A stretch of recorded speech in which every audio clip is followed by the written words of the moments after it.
প্রতিক্রিয়া হচ্ছে জনগণ থেকে এই সরকারের মেয়াদ যত কমে আসছে তত বেশি বেশি করে বিচ্ছিন্ন হচ্ছে। বিচ্ছিন্নতার মূল কারণ হচ্ছে non performance, zero performance, minus zero performance. তার মধ্যে প্রধানত যেটা কাজ নাই, রোজগার নাই, খাদ্য নাই, এটা হচ্ছে মূল জিনিস। কোভিড, কোথায় চিকিৎসা? এই সবটা মিলে আমি বিস্তৃত যাচ্ছি না। বিজনবাবু বলেছেন, আমাদের পার্টির নেতা এবং বামপন্থী দলগুলোর কনভেনার। তো এই জায়গায় দাঁড়িয়ে যে মন্তব্য, মন্তব্য এটাই যে এটা শক্তির লক্ষণ না। যাদের প্রকৃত অর্থেই শক্তি আছে, জনগণের মধ্যে ভিত্তি আছে বা ভিত্তি থাকে, তারা এরকম করে না। রাজনীতির লড়াই, মতাদর্শের লড়াই, কর্মসূচির লড়াই করুন না, আমরা তো এটাতে কোনো আপত্তি করছি না। আমরা যখন সরকারে ছিলাম, সমস্ত রাজনৈতিক দল অফিস করেছে, মিছিল করেছে, মিটিং করেছে, আইন অমান্য করেছে, কেমন না? আরে মধ্যরাত্রিতে তো মুখ্যমন্ত্রীর বাড়ির দরজা গিয়ে আক্রমণ করেছে, এবং এদের কেউ কেউ এখন আবার মন্ত্রী টন্ত্রী হয়েছে, নাম আমি নাইবে বললাম, কিন্তু এর বিরুদ্ধে কিন্তু আমরা ব্যবস্থা নিইনি। আমরা মোকাবেলা করেছি এটাকে পলিটিক্যালি, আইডিওলজিক্যালি, কেমন না? তো এটা যেটা হচ্ছে, এটা মানুষকে এভাবে দমানো যাবে মনে করলে ভুল করবে। এটা হয় না। দেয়ালে পিঠ, বুঝতে পারছে আর পেছনে যাওয়া যাবে না, এগুতেই হবে। বেরোচ্ছে মানুষ ঘর থেকে, প্রতিনিয়ত এই মানুষের ঘর থেকে বেরোবার সংখ্যা বাড়ছে, মিছিলে, মিটিংয়ে, সভা সমাবেশে, প্রতিবাদে অংশগ্রহণ বাড়ছে। তা না হলে এরকম কাণ্ড করে? তো এই জায়গায় ধরুন, এর বাইরে তো বললে পরে একই কথা, এটা বারবার বলা হবে, আমি এটা বাড়াতে চাইছি না। এই যে ধরুন প্রতিবাদী কলম, তারপর তাদের ওখানে PB24, প্রথম আক্রমণটা ওখানে করেছে। ওদিক থেকে মিছিল নিয়ে এসে তার সঙ্গে আমাদের ডিস্ট্রিক্ট কমিটি অফিস আক্রমণ করেছে পশ্চিম জেলার।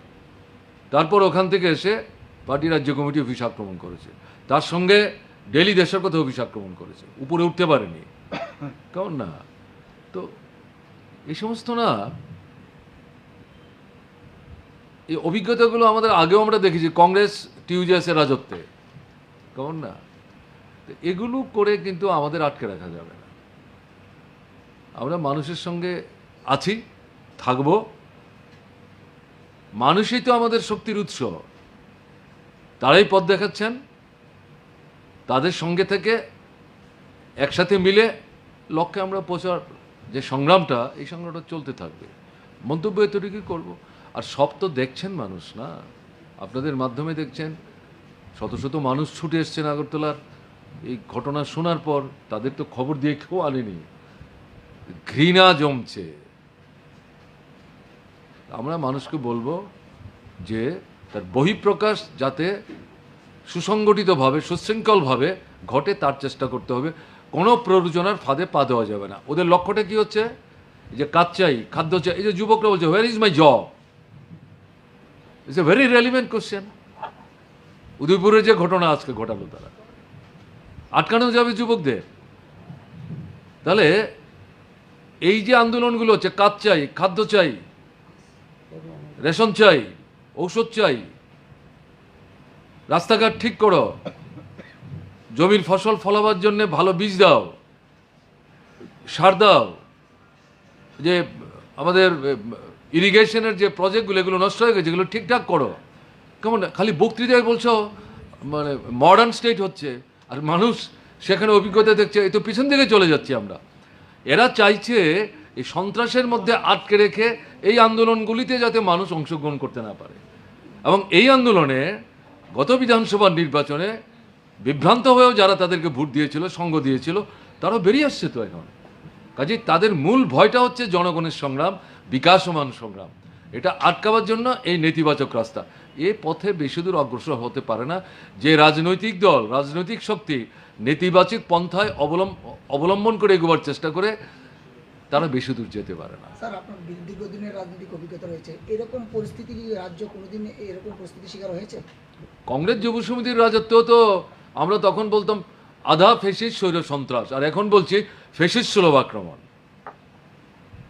তখন এই পিসি অফিস আক্রান্ত হয়েছে, ওই জেলা অফিস আক্রান্ত হয়েছে, কেমন না? বটতলা অফিসে তো আমাদের দরজা বন্ধ করে আগুন দিয়ে পুড়িয়ে মারার চেষ্টা করেছিল 81-82 জন পুরুষ মহিলা নির্বিশেষে। কেমন? এটা আরো বীভৎস। এটা কি? এটা শাসক যারা শোষকদের স্বার্থে কাজ করে, তারা জনগণ থেকে বিচ্ছিন্ন হয়ে, ভীত সন্ত্রস্ত হয়ে মানুষের প্রতিবাদী কণ্ঠকে স্তব্ধ করার জন্য এই সমস্ত কাণ্ড কারখানা করছে। ও বেশি দূর যেতে পারবে না। স্যার, একটা বিষয় জানতে চাইছিলাম যে ধনপুরে যে আপনার উপর যে আক্রমণ সংঘটিত হয়েছিল, এটা ভাই আজকে আর না, এটা অনেক কথা হয়েছে। প্লিজ জানতে চাইছিলাম যে বর্তমানে যিনি মুখ্যমন্ত্রী আছেন উনি কি আপনার খোঁজ খবর নিয়েছেন কিনা আপনার উপর যে আক্রমণ সংঘটিত হয়েছিল ধনপুরে? না, ওনার সঙ্গে আমার কোনো কথাবার্তা হয়নি। ধনপুরের ঘটনার পর ওনার সাথে আমার কোনো কথাবার্তা হয়নি। আজকেও তো স্যার উদয়পুরে আক্রমণ সংঘটিত হয়েছে, বিশাল করে হয়েছে, কি বলবেন? এই যে রাজ্যে যে ক্রমবর্ধমান আক্রমণ, সব মিলিয়েই তো বললাম কি কাণ্ড। একই কথা বারবার বলছেন। বিজনবাবু এতক্ষণ বললেন, আমার তো বলার ইচ্ছা ছিল না, যেহেতু আছি, যদি কিছু না বলে আপনারা অন্যভাবে নেবেন। প্রশ্ন করলেন, আমি তার সঙ্গে অ্যাড করলাম এই পয়েন্টগুলো। নাহলে তো যা আবার প্রশ্ন করছেন ঘুরিয়ে বিজনবাবুর কথাই আমাকে বলতে হবে। এটা কি ঠিক হবে? এটা ঠিক হবে না। ভালো থাকবেন। কেমন? খবরগুলি ঠিকঠাক মতো গেলেই মানুষ আরও জানতে পারবে।